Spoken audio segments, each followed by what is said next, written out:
मराठा समाजाला कुणबीचे दाखले देण्याबद्दल जो काही विरोध झालाय असं म्हणतात, विरोध असं नाही, आपल्या सूचना प्रत्येकानं मांडलेत आणि त्याच्याबद्दल सरकारनं दोन्ही समाजाला बरोबर घेऊन जाण्याबद्दलचे जे काही निर्देश दिले ते गेल्या 15-3 आठवड्यामध्ये आपण बघतोय.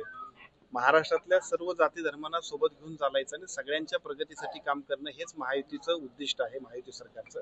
त्या पद्धतीनं आदरणीय मुख्यमंत्री आणि दोन्ही उपमुख्यमंत्री काम करतायत. सर, राज्य सरकारने जे मराठा आरक्षणाच्या संदर्भातले जे निर्णय घेतले त्याला न्यायालयात आता आव्हान देण्यात येतं. काय म्हणलं?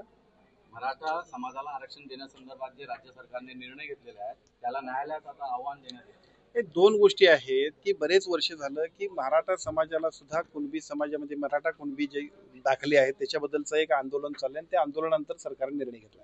आता सरकारनं निर्णय घेतल्यानंतर तो निर्णय आणि प्रत्यक्ष त्याची अंमलबजावणी करताना काही अडथळे आले तरी सुद्धा ज्या काही भूमिका सरकारनं ठोस भूमिका घेऊन पार पडले त्या पाडतील. सरकार सगळ्या समाजाला सोबत घेऊन सगळ्या समाजाच्या विकासासाठी काम करणं हे आपलं उद्दिष्ट आहे आणि त्याप्रमाणे सरकार काम करते. सर, ओबीसी सुद्धा आता 7 किंवा 8 सप्टेंबरला मोर्चा काढणार आहे, ऑक्टोबरला मुंबईला.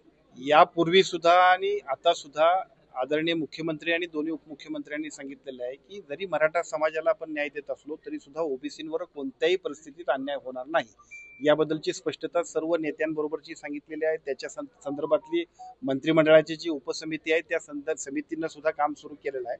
त्यामुळे एका बाजूला मराठा समाजाला आणि दुसऱ्या बाजूला इतर समाजाला सुद्धा योग्य पद्धतीने न्याय देण्यासाठी सरकार काम करते. ठाकरे एकत्र येत असल्यामुळे तुमच्या पक्षामध्ये म्हणजे शिंदेच्या शिवसेनेमध्ये अस्वस्थता आहे करते.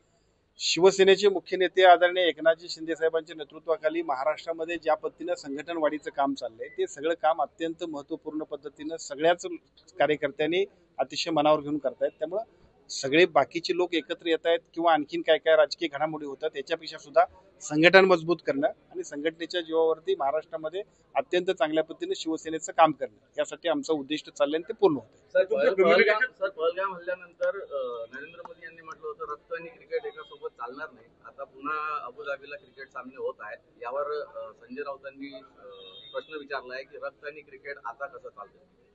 आता मी बातमी ती ऐकलेली नाही. एखादी प्रतिक्रिया देण्यापूर्वी काही माहिती घेतली पाहिजे. मला असं वाटतं ती माहिती घेतल्याशिवाय बोलणं बरोबर नाही. परंतु जर होत असेल त्यांना शिवसेनेची भूमिका अशी राहिलेली आहे की भारत पाकिस्तानचे सामने झाले नाही पाहिजे देशाच्या संरक्षणाचा. पहलगामचा हल्ला त्यानंतर ऑपरेशन सिंदूर आणि त्यानंतरची नरेंद्र मोदींनी घेतलेली देशाच्या पंतप्रधानांनी घेतलेली भूमिका अख्खा देश नाही जग जाणते आणि तीच भूमिका पहिल्यापासून शिवसेनेची आहे. त्या पद्धतीचं शिवसेनेचं काम असणार आहे. सामना व्हायला नको असं वाटतं. सामनाच नव्हे, एका बाजूला ज्या पद्धतीनं अनेक वर्ष आपल्या सगळ्यांवरती अतिरेकी हल्ल्यांपासून जे काही सगळं काम चाललं होतं त्याच्या विरोधात सातत्यानं शिवसेनेचं विरोध आणि शिवसेनेचं या सगळ्यांबद्दलची भूमिका स्पष्ट आहे. क्रिकेट सामन्यासंदर्भात काय मला असं वाटतं की या संदर्भातली माहिती घेऊन आपण बोलू. मुंबई महापालिकेत शिवसेना शिंदेकडून जे विभाग प्रमुख निवडण्यात आल्या त्याच्यामध्ये प्रचंड अस्वस्थता आणि नाराजी पसरल्याचं समोर आलं आहे. संघटनेमध्ये संधी मिळाल्यानंतर एखाद्याला संधी नाही मिळाली तर नाराज होणं स्वाभाविक आहे, सगळीकडेच असते ते. परंतु संघटना मजबूत करणं आणि सगळ्यांना सोबत घेऊन जाणं हे आमचं उद्दिष्ट आहे आणि त्याप्रमाणे आम्ही काम करतो. तुम्हाला साहेबांनी काल म्हटलं की दसरा मेळाव्यानंतर मोठा बॉम्ब फुटेल, नेमका काय आहे ते आता मी कृपाल तुमाने सरांशी बोलून घेतो. माझ्या जिल्ह्याचा प्रश्न आहे सर, तुम्ही आज अकोल्यात आलेले आहात.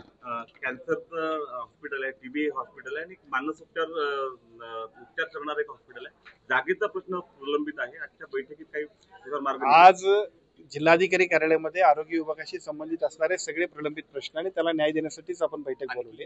त्यामुळे या सगळ्या विषयाची चर्चा होईल आणि त्याच्यामध्ये सकारात्मक मार्ग काढणं, निधी उपलब्ध करणं, जागा उपलब्ध करणं सगळ्यांसाठी आपण मदत करणार. या संदर्भात एक प्रश्न आहे. 4 ग्रामीण रुग्णालय अकोला जिल्ह्यामध्ये त्याचा पदनिर्मितीचा जो हे आहे प्रस्ताव तो धुळकात पडलेला आहे.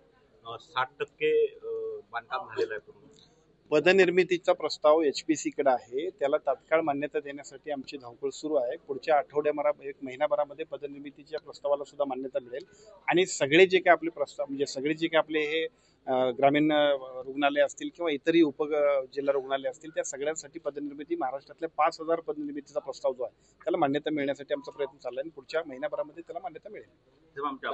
नाराजी आता जाताना दूर करण्यासाठी करणार असं म्हटलं बदल काही गोष्टी झाल्या होत्या. संघटन मजबूत करण्यासाठी माझ्यावर जर जबाबदारी दिली आहे त्यामुळे निश्चितपणानं नाराजी असेल, संघटन मजबूत करणं असेल ते सगळे काम आपण करणार आहोत. चला, धन्यवाद.